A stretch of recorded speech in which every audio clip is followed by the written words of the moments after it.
الذين آمنوا اتقوا الله وقولوا قولا سديدا يصلح لكم أعمالكم ويغفر لكم ذنوبكم ومن يطع الله ورسوله فقد فاز فوزا عظيما. سبحانك لا علم لنا إلا ما علمتنا إنك أنت العليم الحكيم.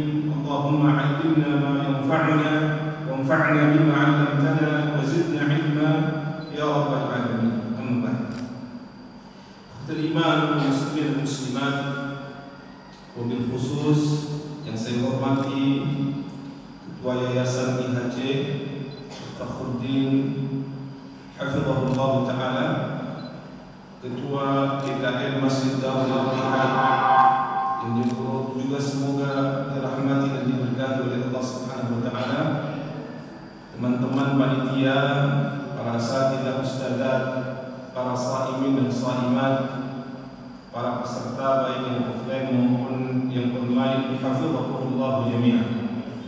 Alhamdulillah, thumma alhamdulillah, bersyukur kepada Allah Subhanahu wa Ta'ala atas limpahan beragam nikmat yang luar biasa. Dengannya alhamdulillah, yang pertama, kita masih diberikan kesempatan untuk bersua dengan bulan yang penuh dengan kemuliaan ini. Dan yang kedua, atas izinnya kita juga diberikan kesempatan untuk hadir baik secara offline di tempat yang mulia ini, di baitin min buyutillah, masjid yang kita cintai Darul Ittihad, maupun yang menyaksikan secara offline. Mudah-mudahan niat-niat baik kita ini dicatat oleh Allah Subhanahu wa Ta'ala sebagai amal saleh, pemberat mizan hasanah kita, dan semoga dengannya Allah Subhanahu wa Ta'ala memudahkan langkah kita menuju jannahnya. Amin ya rabbal alamin. Sesuai dengan sabda Rasul sallallahu alaihi wasallam, "Wa man salaka tariqan yaltamisu fihi 'ilman, sahhala Allahu lahu bihi tariqan ila jannah." Dan barang siapa yang berjalan menapaki jalan ilmu semata-mata karena Allah Subhanahu wa Ta'ala, ingin bertafaqquh fid din, maka Allah Subhanahu wa Ta'ala akan memudahkan langkahnya menuju jannahnya kelak insyaallah. Salawat dan salam semoga selalu tercurah limpahkan kepada manusia terbaik, qudwah hasanah kita Nabi besar Muhammad sallallahu alaihi wasallam, beserta istri, keluarga, sahabat dan pengikutnya hingga akhir zaman insyaallah. Khutul iman, tema besar yang diangkat pada kajian hari ini adalah satu tema yang luar biasa penting, karena dia adalah satu di antara syiar dari bulan Ramadan itu sendiri, yaitu bulan berbagi dan melayani. Khutul iman, Ramadan adalah satu fursah thaminah. Dia adalah satu kesempatan yang sangat berharga yang Allah hadirkan bagi mereka yang dikehendaki oleh Allah Subhanahu wa Ta'ala. Sehingga bertemu dengan Ramadan adalah satu nikmat yang wajib kita syukuri. Karena banyak di antara hamba-hamba Allah yang hari ini berkeinginan luar biasa untuk dipertemukan dengan Ramadan, tapi Allah Subhanahu wa Ta'ala tidak mengizinkan. Padahal bertemu dengan Ramadan menghadirkan kebaikan yang luar biasa, meninggikan derajat di sisi Allah Subhanahu wa Ta'ala. Itulah mengapa baginda Rasul sallallahu alaihi wasallam mengingatkan berkali-kali dalam hadis-hadis yang sahih menjelang bahkan ketika tiba di bulan Ramadan. Padahal kalau kita lihat, bukankah Ramadan itu sudah Allah hadirkan sejak tahun kedua Hijriah, yakni keutamaan yang Allah hadirkan untuk berpuasa.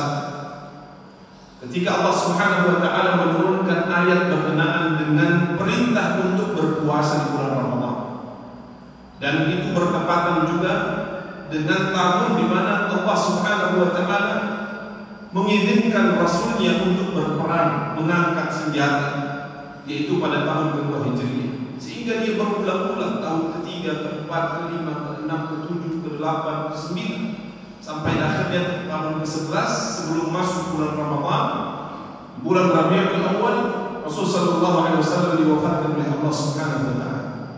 Namun karena Ramadan adalah satu keistimewaan yang luar biasa yang hendaknya diingatkan untuk disyukuri, maka Rasul sallallahu alaihi wasallam menyabdakan, "Qad ataakum syahrul Ramadan, syahrul mubarak."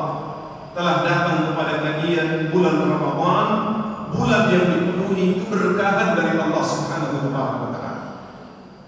Disebut dengan syahrul mubarak ikhwatul iman karena banyaknya kebaikan yang Allah Subhanahu wa taala hadirkan. Kebaikan-kebaikan yang akan menghampiri pribadi-pribadi, keluarga, masyarakat, bahkan bisa jadi bangsa dan negara yang memuliakan dan mengagungkan Al-Quran dan mengagungkan juga bulan Ramadan yang Allah Subhanahu wa taala muliakan. Dalam sebuah hadis disebutkan bagaimana Allah Subhanahu wa taala kemudian meninggikan derajat seseorang yang lebih banyak bertemu dengan bulan Ramadan, walaupun satu kali dibandingkan dengan yang lain yang bertemu dengan Ramadan namun lebih sedikit. Dari seorang sahabat yang bernama Talha bin Ubaidillah radhiyallahu taala anhu, dikisahkan suatu ketika Talha datang kepada Rasul sallallahu alaihi wasallam menceritakan tentang apa yang membuat beliau takjub sekaligus bingung. Lalu diceritakan kepada Rasulullah SAW tentang apa? Tentang apa yang beliau saksikan di dalam mimpi. Dan mimpi bagi seorang mukmin, walaupun dia adalah bunga-bunga di dalam tidurnya, tetapi seringkali juga Allah Subhanahu wa taala memberikan isyarat. Makanya kalau kita buka di dalam bab salatul istikharah, walaupun tidak menjadi jawaban yang pasti hadirnya mimpi dari apa yang kita minta, tetapi salah satu jawaban adalah isyarat yang Allah hadirkan. Salah satunya di dalam mimpi orang-orang yang beriman. Berbeda dengan mimpinya para nabi, para rasul yang merupakan bagian dari cara Allah Subhanahu wa taala memberikan wahyu kepada mereka. Salawatullahi wa salamuhu alaihi jami'an. Dikatakan oleh Talha, ya Rasulullah, sesungguhnya dua orang yang diwafatkan oleh Allah Subhanahu wa taala sedangkan keislaman mereka itu baru, membuat saya tercengang ya Rasulullah. Apa yang membuatmu bingung ya Talha? Maka Talha kemudian menceritakan, ya Rasulullah, sesungguhnya Allah memperlihatkan semalam tentang keindahan pintu surga. Belum lagi masuk ke dalam surganya Allah, baru dihadirkan di depan gerbang pintu surga yang maha dahsyat, maha indah, luar biasa. Kata Talha, ketika saya berdiri bersama orang-orang yang lain untuk masuk ke dalam surganya Allah Subhanahu wa taala, Allah Subhanahu wa taala memerintahkan malaikatnya untuk memanggil dua orang terlebih dahulu. Dan ternyata dua orang ini adalah dua orang yang diceritakan tadi keislamannya itu baru dibandingkan dengan sahabat yang lain. Mereka adalah orang-orang yang baru memeluk Islam. Yang membuat saya bingung ya Rasulullah, keduanya itu dibedakan oleh Allah Subhanahu wa taala. Kemudian Talha menceritakan dalam hadis yang terpisah itu bahwa yang pertama itu setelah keislamannya dia mendapatkan kesyahidan, dan yang kedua Allah panjangkan umurnya sampai dia bertemu dengan bulan Ramadan, dan akhirnya setelah Ramadan Allah Subhanahu wa taala mewafatkan. Kata Talha bin Ubaidillah, ya Rasulullah, saya mengira yang akan pertama kali dipanggil itu adalah yang mati syahid, tapi ternyata yang Allah panggil terlebih dahulu untuk masuk ke dalam surga adalah yang meninggal belakangan. Meninggalnya bukan karena berperang, meninggalnya juga tidak dalam keadaan syahid. Maka kata Rasulullah SAW, "Mada ta'jabun?" Apa yang membuat engkau heran dan takjub wahai Talha? Bukankah yang kedua telah Allah Subhanahu wa taala panjangkan umurnya, dan dalam umur yang panjang tersebut Allah pertemukan dengan bulan Ramadan, dan dia memperbagus puasanya, dia memperbagus qiyamnya, dia berzikir kepada Allah Subhanahu wa taala, mengisi Ramadannya dengan amal-amal kebaikan.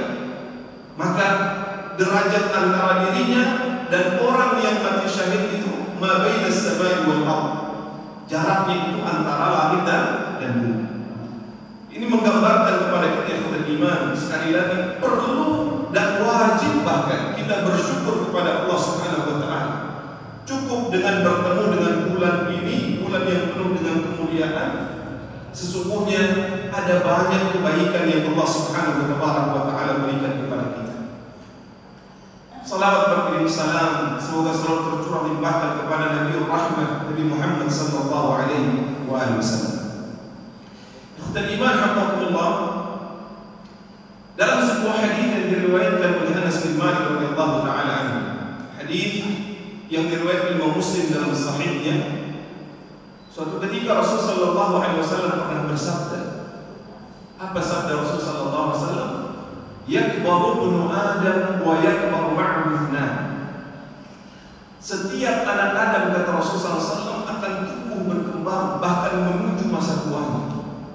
Dan itu sunnatullah. Siapapun tidak bisa mengelak apa yang Allah Subhanahu wa taala tetapkan tersebut. Sehebat apapun dia tidak mungkin bisa melawan apa yang Allah Subhanahu wa taala tetapkan. Maka di antara sunnatullah itu, setiap manusia akan tumbuh berkembang bahkan menuju pada ajalnya. Maka kata Rasulullah, seiring dengan bertumbuh, berkembang, bertambah umurnya, bertambah pula kecenderungannya pada dua hal.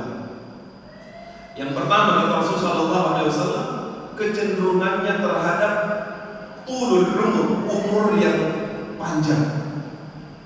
Maka setiap di antara kita beriman mencintai umur yang panjang. Siapapun di antara kita pasti ingin umurnya panjang atau pendek? Panjang tentu saja. Bahkan di antara doa-doa kita minta dipanjangkan umurnya, minta dipanjangkan umur, karena kita tidak pernah tahu sampai kapan umur kita ini disampaikan oleh Allah Subhanahu wa taala. Maka umur yang panjang ini adalah merupakan satu fitrah yang Allah Subhanahu wa taala berikan untuk kita cintai. Dan dia menjadi potensi besar seseorang bisa menjadi hamba Allah Subhanahu wa taala yang terbaik atau yang terburuk di sisi Allah Subhanahu wa taala. Itulah mengapa dalam sebuah hadis Rasul sallallahu alaihi wasallam menjelaskan tentang potensi umur yang panjang yang dicintai oleh manusia.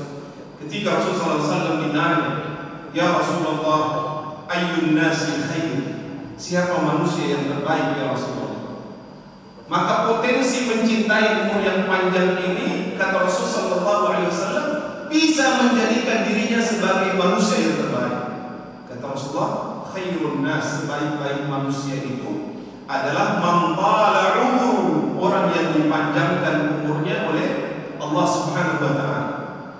Sebaik-baik manusia adalah orang yang dipanjangkan umurnya oleh Allah. Dan kita semua ingin, bahkan berharap dipanjangkan umurnya oleh Allah Subhanahu wa taala. Tapi dengan satu syarat. Dia tidak hanya memiliki umur yang panjang, tetapi di dalam umur yang panjang tersebut hasuna amaluh, dia mengisi padat umur tersebut dengan amal-amal yang terbaik, dengan amal-amal yang diridhai oleh Allah Subhanahu wa taala, dengan amal-amal yang mendatangkan pelipat gandaan pahala di sisi Allah Subhanahu wa taala. Dan sebaliknya, potensi mencintai umur yang panjang ini bisa menjadikan juga dirinya sebagai seburuk-buruk manusia.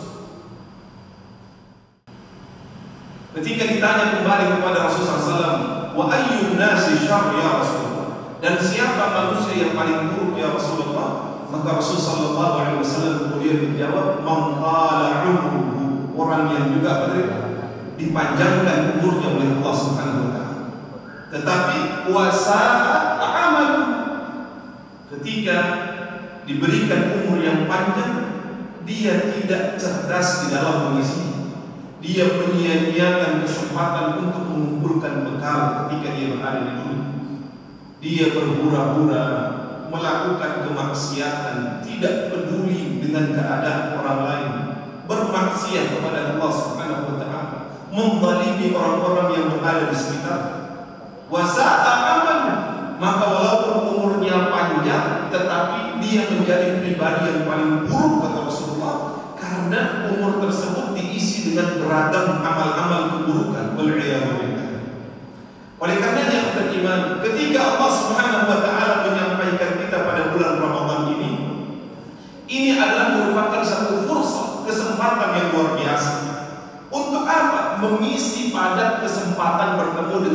Ramadan ini dengan beragam aktivitas kebaikan. Maka Ramadan adalah satu bulan yang Allah Subhanahu wa taala berikan kesempatan kita untuk melakukan beragam aktivitas kebaikan di dalamnya. Sehingga Ramadan dikenal dengan beragam sebutan. Dia adalah merupakan syahrus siyam, bulan di mana kita berpuasa kepada Allah. Dia adalah merupakan syahrul qiyam, bulan kita menghidupkan malam-malam di bulan Ramadan, melakukan tarawih, qiyamul lail, salatul witir dan lain sebagainya, membaca Al-Quran. Dia adalah juga syahrul Quran. Maka di antara kebaikan yang bisa kita maksimalkan bahwa Ramadan juga adalah merupakan syahrul amal. Dia adalah bulan untuk memberi, bulan untuk berbagi, bulan untuk melayani. Maka dalam hal ini ikhwatul iman, di antara amalan yang terbaik yang hendaknya kita isi di bulan Ramadan adalah hendaknya kita peduli kepada sesama. Kenapa demikian? Karena kepedulian itu kelak akan dipertanyakan di hadapan Allah Subhanahu wa taala orang per orang. Tidak ditanyakan secara jamaatan.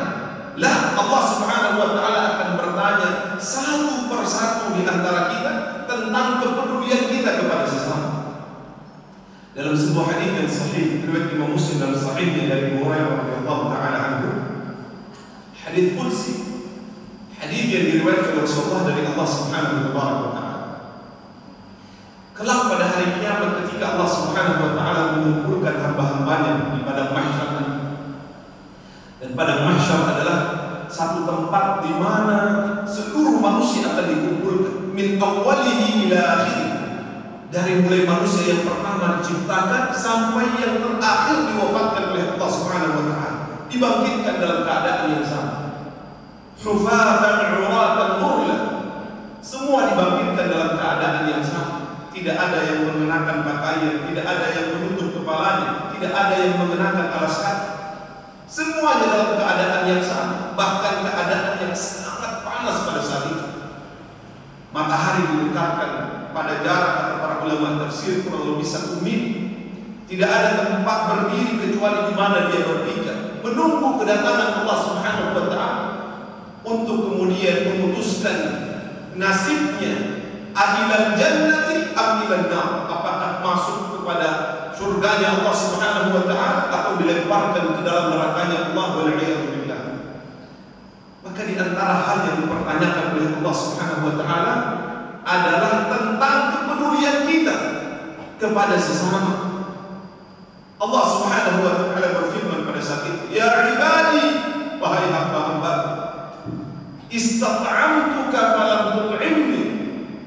Aku meminta makan kepadamu, falam tut'imni, tapi engkau enggan memberi makan. Ini hadis yang sahih tadi. Aku meminta makan kepadamu, tapi engkau enggan memberi makan, kata Allah. Maka hamba Allah Subhanahu wa taala pun berucap penuh dengan rasa takut, khasyat kepada Allah Subhanahu wa taala, "Ya Rabb, kaifa ut'imuka wa anta rabbul alamin?" Bagaimana mungkin kami memberimu makan ya Allah, sedangkan engkau adalah Rabbul Alamin, Rabb semesta alam ini. Engkau tidak membutuhkan bantuan dari hamba-hamba. Engkau adalah As-Samad, zat yang justru seluruh makhluk bergantung kepadamu. Bagaimana kami memberimu makan ya Allah? Maka kata Allah Subhanahu wa taala Jalla Jalaluh, sesungguhnya engkau mengetahui bahwasanya di dunia dulu ada hambaku yang meminta makan kepadamu, meminta pertolongan kepadamu. Falam tu'minhu, tetapi engkau enggan memberinya makan. Seandainya engkau memberinya makan, la wajadtani 'indah, engkau akan dapati aku di sisi. Kemudian Allah melanjutkan, istasqaituka falam tusqini, aku meminta minum kepadamu wahai hamba, tapi engkau enggan memberiku minum. Maka hamba ini kembali menjawab, kaifa nusqika ya Rabb wa anta rabbul alamin, bagaimana mungkin kami memberimu minum sedangkan engkau adalah Rabb alam semesta ini. Maka Allah Subhanahu wa taala kembali melanjutkan, Sesungguhnya engkau mengetahui ada di antara hamba-hambaku di dunia dulu yang kehausan, tapi engkau tidak peduli kepada mereka. Seandainya engkau memberi mereka minum, lawajadtani indah, engkau akan dapati aku di sisi. Dan beragam pertanyaan-pertanyaan yang lain yang Allah Subhanahu wa taala hadirkan menunjukkan bahwa kepedulian kepada sesama adalah satu hal yang akan dimintakan pertanggungjawaban di hadapan Allah Subhanahu wa taala. Yang kedua, kata iman, kenapa tema ini penting untuk kita angkat? Karena kepedulian kepada sesama dan keinginan untuk melayani adalah bukti asyaraf yang Allah Subhanahu wa taala berikan. Dalam satu ungkapan dikatakan bahwa sayyidul qaumi khadimuhum, bahwa penghulunya sebuah kaum mereka adalah yang gemar untuk melayani, memberikan pelayanan. Itulah mengapa kata iman, para ulama menjelaskan bahwa sifat dasar yang harus dimiliki oleh seorang mukmin itu, dia hendaknya adalah orang yang memiliki jawad, memiliki sifat dermawan, gemar untuk berbagi. Tidak dikatakan dia beriman atau memiliki ciri orang yang beriman ketika masih ada di dalam hatinya asyuhru wal bukhl, kekikiran, pelit untuk berbagi dengan sesama, atau merasa tinggi sehingga tidak mau untuk melayani sesama. Orang-orang yang beriman atau secara umum adalah manusia, hamba-hamba Allah Subhanahu wa taala yang membutuhkan. Oleh karenanya kata iman, para ulama menjelaskan bahwa orang beriman kenapa harus memiliki sifat jawad, memiliki sifat dermawan? Karena Allah sendiri mensifati dirinya dengan kedermawanan. Dalam hadis qudsi disebutkan Allah Subhanahu wa taala berfirman, "Innallaha ta'ala jawadun yuhibbul jud." Sesungguhnya Allah Subhanahu wa taala itu jawad, Maha memberi, senang untuk memberi. Bahkan semakin diminta, semakin Allah Subhanahu wa taala senang untuk mengabulkan dan memberikan apa yang diminta. Walaupun kita tidak sampai pada level tersebut, tapi minimal kita belajar dari sifat Allah Subhanahu wa taala untuk senantiasa senang memberi bantuan kepada orang lain, diminta atau tidak diminta. Maka disebutkan dalam hadis tersebut, yuhibbul jud wa yuhibbu ma'alil akhlaq wa yakrahu safsafaha. Kemudian Allah Subhanahu wa taala mencintai kedermawanan. Ini alasan yang ketiga kenapa memberi, berbagi dan melayani itu penting. Kenapa? Karena Allah Subhanahu wa taala mencintai orang-orang yang senang memberi, berbagi dan melayani. Serta Allah Subhanahu wa taala mencintai akhlak-akhlak yang tinggi. Allah mencintai orang yang memiliki akhlak yang terpuji. Tersenyum ketika bertemu, senang untuk menebarkan salam. Dia peduli kepada orang lain, berakhlak dengan akhlaknya Rasulullah SAW yang dipuji oleh Allah Subhanahu wa taala dengan akhlak yang tertinggi, kata Allah Subhanahu wa taala, wa innaka la'ala khuluqin 'adzim. Oleh karenanya kata iman, kepedulian untuk berbagi, memberi dan juga melayani adalah satu bentuk kemuliaan yang Allah Subhanahu wa taala berikan bagi mereka yang didudukkan di atas muka bumi. Dalam hadis yang lain riwayat Imam At-Tirmidzi, Rasul sallallahu alaihi wasallam pernah menjelaskan, "Innamad dunya li arba'ah." Sesungguhnya dunia itu diberikan oleh Allah kepada 4 golongan. Dan salah satu di antara mereka, kata Rasul sallallahu alaihi wasallam, "'abdun razaqahu Allahu malan wa 'ilman." Orang yang diberikan oleh Allah Subhanahu wa taala kelebihan dari sisi rizki, juga kemampuan dari sisi ilmu, wa yattaqi fihi rabbahu, dan kemudian dengan ilmu serta hartanya dia bertakwa kepada Allah Subhanahu wa taala. Bertakwa dengan cara apa yang kita iman? Ketika berbicara tentang harta, bertakwa dengan cara tidak mengambil sesuatu yang bukan haknya, mengambil hanya dari sumber-sumber yang dihalalkan oleh Allah Subhanahu wa taala. Juga peduli untuk memberikan sebagian dari harta yang diterima kepada orang-orang yang membutuhkan. Maka yang ketiga, para ulama kemudian menjelaskan tentang keutamaan yang Allah Subhanahu wa taala berikan kepada mereka yang peduli kepada sesama untuk berbagi, melayani dan seterusnya. Di antaranya iman adalah bahwa berbagi dan melayani adalah merupakan bukti kebenaran iman seseorang kepada Allah Subhanahu wa taala.